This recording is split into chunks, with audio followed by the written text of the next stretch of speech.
আপনারা অনেকটাই আত্মবিশ্বাসী 2026-এ আপনারা সরকার গঠন করবেন। কিন্তু আমরা যদি দেখি এত অভিযোগ রয়েছে, এত দুর্নীতি তৃণমূল সরকারের বিরুদ্ধে রয়েছে, একের পর এক গোষ্ঠীদ্বন্দ্ব দেখতে পাচ্ছি, এমনিতেও চাকরি নেই, প্রায় কয়েক হাজার ছোট বড় শিল্প আমাদের রাজ্য ছেড়ে অন্য রাজ্যে চলে গিয়েছে। এতটা আত্মবিশ্বাস কোথা দিয়ে পাচ্ছেন যে আবার সরকার গঠন করবেন এত দুর্নীতি এত অভিযোগ থাকার পরেও? দেখুন, একটা প্রথমত কথা বলি, চাকরি যে কথাটা বলা হচ্ছে, আমরা দেখেছি মমতা বন্দ্যোপাধ্যায় যে কটা চাকরির ব্যাপারে অ্যাপ্লাই করেছে সরকারিভাবে, যেখানে যেখানে আমরা দেখেছি যে অ্যাপ্লিকেশন করতে বলা হচ্ছে বা ইন্টারভিউ কল করা হয়েছে, আমরা দেখেছি ভারত মার্ক্সবাদী কমিউনিস্ট পার্টি সিপিএম মানে দল, ঠিক আছে, তাদের একজন লয়ার আছেন, তিনি বসে আছেন, আমরা বলি তিনি মামলাবাজ বিকাশবাবু। তো তিনি সব স্তরে, মানে তাদের টার্গেট হচ্ছে সরকার যখনই কোনো যুবক ইন্টারভিউ বা প্রসেস ডাকবে তখনই তার আগে একটা করে মামলা করবে। এই কদিন আগেই মুখ পুড়েছে হাইকোর্টে এসএসসির জন্য, যেটা রাজ্য সরকার চেয়েছিল। তো এরা প্রতিটা জায়গায় তারা, এবং এদের টার্গেট হচ্ছে যে যাতে বাংলার ছেলেমেয়েরা চাকরি না পায়, এদের টার্গেট। এবং বিজেপি এবং এদের টার্গেট কেন না, যদি চাকরি পেয়ে যায় তাহলে তো বলার জায়গা থাকবে না। কারণ একটা সময় সিপিএম যে চাকরির কথা বলছেন আপনি, দুর্নীতির কথা কিছু কিছু জায়গায় ঘটেছে, এটা অস্বীকার পায়নি। তবে সেগুলো সবই বিচারাধীন, আমি বিচারাধীন বিষয়গুলো নিয়ে বলবো না। কিন্তু একটা সময় চাকরি দুর্নীতির কথা বলছেন, আমি কল্যাণ ইউনিভার্সিটির কথা বলছি। কল্যাণ ইউনিভার্সিটি ডি গ্রুপ এবং সি গ্রুপ 2003 দায়িত্ব নিয়ে বলছি, মানে আমি ওইটা নিয়ে কেস করেছিলাম। 2003-এ ইন্টারভিউ কল করা হয়েছিল।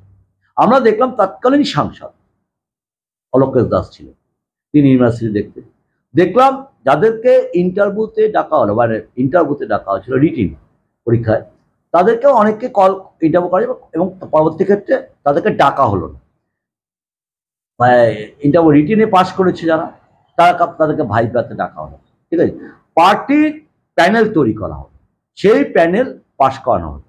আমরা তার পরবর্তী ক্ষেত্রে কোর্টে গিয়েছিলাম কেস করতে, সিঙ্গেল বেঞ্চে আমরা জিতেছিলাম, আমাদের পক্ষে রায় হয়েছিল যে দুটো লট 2003 এবং 2004, একটা ইয়েতে ছিল 42 আর একটা ছিল হচ্ছে 69 জন, এই ঢোকানোর চেষ্টা, এবং সবটাই প্রমাণিত হয়েছিল। অর্থাৎ সিপিএম এর আমলে ওই সিগারেটের প্যাকেটে লিখে দিয়ে চাকরি হতো, আজকে তারা ভাষণ দিচ্ছে, ঠিক আছে, বড় বড়। আজকের ইন্ডাস্ট্রি কথা বলছেন, কল্যাণীতে ইন্ডাস্ট্রি ছিল এই শহরে, সাইকেল ফ্যাক্টরি, উড ইন্ডাস্ট্রি, তারপর হচ্ছে ক্যাস্টিল, রামস্বরূপ, ঠিক আছে। তো এই এতগুলো এই সমস্ত ফ্যাক্টরিগুলো কাদের আমলে বন্ধ হয়েছে? সিপিএম আমলে। তারা বন্ধ, কারণ ভ্রান্ত শ্রমিক নেতা, তাদের শ্রমিক নেতা তৈরি হতো, একটা করে ফ্যাক্টরি বন্ধ হতো আর একটা শ্রমিক নেতা তৈরি হতো। আমরা দেখেছি, মানে একটা শ্রমিক নেতা তৈরি হয়েছে। রেলের সাইকেল, এক বিখ্যাত সাইকেল ছিল কল্যাণী শহরে, যেটা বাংলা মানে আন্তঃরাষ্ট্রীয় বাবদ, মানে এখান থেকে সাইকেল বিদেশেও যেত। তো তুলে দেওয়া হলো শুধুমাত্র শ্রমিকদের ভুল বুঝে, শ্রমিক ভ্রান্ত নীতি করে, একটা পর একটা ধর্মঘট করে ফ্যাক্টরিগুলো তোলা হয়েছে। মমতা বন্দ্যোপাধ্যায় বড় শিল্পের, মমতা ক্ষুদ্র শিল্পের দিকে নজরটা বেশি দিয়েছে। ক্ষুদ্র শিল্পের দিকে নজর দিয়ে, কারণ আমরা জানি ভারী শিল্পের চেয়ে ক্ষুদ্র শিল্প অনেক বেশি এফেক্টিভ হয়, অনেক বেশি হয়। তো সেই জায়গাতে মমতা বন্দ্যোপাধ্যায় কি করলেন, কল্যাণী শহরে এই যে স্প্রিং মিল ছিল একটা সময়, আমরা জানি খুব নাম করা সুতো, আজকে সেখানে স্প্রিং মিল হাব তৈরি করে দিচ্ছে। তো আপনি আমাকে বলুন, ইন্ডাস্ট্রি মানে এখন যদি ইন্ডাস্ট্রি গ্রোথ দেখুন বাংলায় বুকে দাঁড়িয়ে বলছেন বিজেপিরা, একটু তথ্য দিয়ে বলতে হবে ইন্ডাস্ট্রি গ্রোথটা এখন কোন জায়গায় দাঁড়িয়ে আছে। আজকে বড় বড় আইটি কোম্পানি আছে, যে কল্যাণী শহরের বুকে দেখছি ট্রিপল আইটি অ্যাপ তৈরি হয়েছে, কল্যাণী শহরের বুকে তৈরি হয়েছে, কল্যাণীতে ওয়েবেল তৈরি হয়েছে, এগুলো তো আশা করলাম এই সরকার মনে হয়েছে। আজকে কল্যাণীতে ওই যে নতুন মদ ফ্যাক্টরি যে অফিসার্স তৈরি হয়েছে, এগুলো কল্যাণীতে এই আমলে সব তৈরি হয়েছে, ঠিক আছে। তারপর কারিওয়ালা ব্যাগ কোম্পানি তৈরি হয়েছে, আমি একটা নাম বলে যাচ্ছি ফ্যাক্টরিগুলো। তো একটার পর একটা ফ্যাক্টরি কিন্তু মমতা বন্দ্যোপাধ্যায় আমলে তৈরি হয়েছে। তারপরে কল্যাণী সরকারি শিক্ষা প্রতিষ্ঠান, অর্থাৎ শিক্ষা হাব তৈরি করে দেওয়া হয়েছে। এতগুলো কলেজ তৈরি এই সরকারের আমলে তৈরি হয়েছে, প্রাইভেট কলেজ বলুন, সরকারি বলুন, নার্সিং কলেজ তৈরি, সবটাই তৈরি হয়েছে এই আমলে তৈরি হয়েছে। সরকারি নার্সিং কলেজও তৈরি হয়েছে, প্রাইভেট নার্সিং কলেজগুলো তৈরি হয়েছে। তো আজকে সেই জায়গায় দাঁড়িয়ে আমরা কেন আশা করব না? আমরা আশা করতে পারি। পাশাপাশি কিছু কিছু ঘটনা, যে ঘটনা আশা লাভ নেই, কিছু কিছু জায়গায় ভুল ত্রুটি হয়। এবং আমি আবার বলছি, কাজ করতে গেলে আমরা জানি যে কিছু, আমি একটু আগেই বলছিলাম, কিছু ত্রুটি বিচ্যুতি থাকে কাজ করতে গেলে, কিন্তু কোনো জায়গায় যারা দুর্নীতি করেছে মমতা বন্দ্যোপাধ্যায় কিন্তু তাদেরকে রিয়াক্ট করেনি।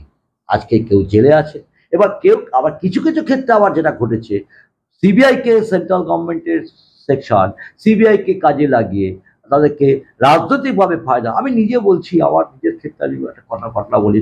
গত 2024-এর আগে হঠাৎ করে একটা দুটো নিউজে আমি দেখতে পাচ্ছি আমাদের নামে বের করে দিল, আমাদের নাকি ইডি সমন পাঠিয়েছে। আমি কেস করেছিলাম সেটা নিয়ে। এই কদিন আগে সেই পত্রিকা, একটা পত্রিকা, সর্বভারতীয় পত্রিকা, তারা ক্ষমা চেয়েছে, দুঃখ প্রকাশ করেছে যে আমরা ভুল করেছি। তো লাগানো হয়েছে।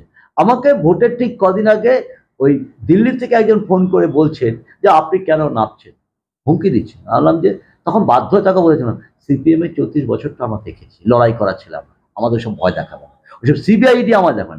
পরবর্তীকালে দেখলাম কি যে টোটাল ব্যাপারটা ওই নেট থেকে ইডি ওই সময় বের করে নিয়ে পাঠিয়ে দেওয়া হয়েছিল, ওরাই করেছে, ভারতীয় জনতা পার্টি। তো আজকে এটা চলছে। যে রাজনৈতিক দল, একটা রাজনৈতিক দলের মানে ভারতীয় জনতা পার্টির ভাবনা, আবার বলছি, তারা ভাবেন এটাই যে ফ্যাসিস্ট ভাবনা আমরাই চালাবো, অন্য বিরোধীরা কেউ থাকবে না, বিরোধীর যে মুখগুলো আছে তাদেরকে হিট করে দাও, সিবিআই ইডি যাদেরকে ব্যবহার করে তাদের বিরুদ্ধে কাজে লাগাও।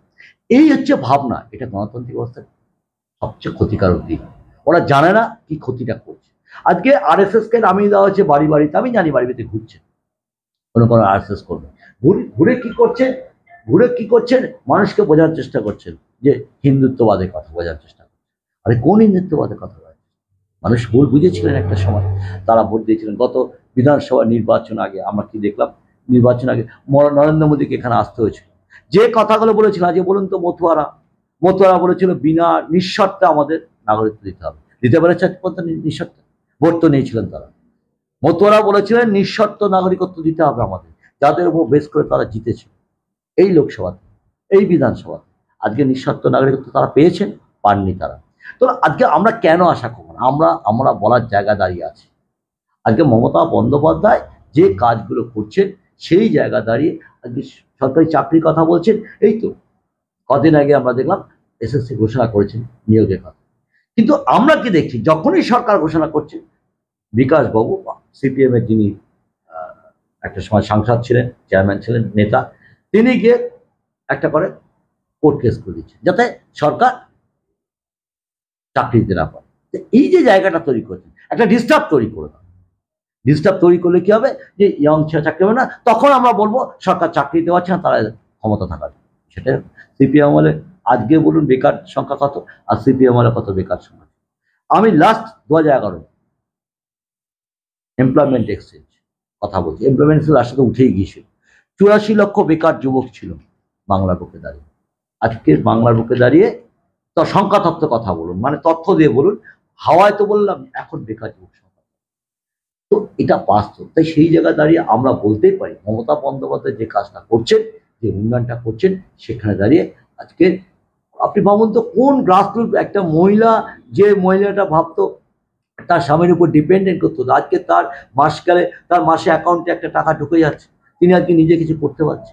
আজকে একটি মেয়ে পড়াশোনা করতে পারতো না, একটা সময় নিজেকে মনে করতো আমি মেয়ে হয়ে জন্ম করেছি, নিজেকে মনে করতো যে আমি অসহায় মনে করতো নিজেকে। আজকে সেই মেয়েটি মমতা বন্দ্যোপাধ্যায় কন্যাশ্রী প্রকল্প, আজকে তিনি পড়াশোনা করছেন, তিনি একটা জায়গায় যাওয়ার চেষ্টা করছেন।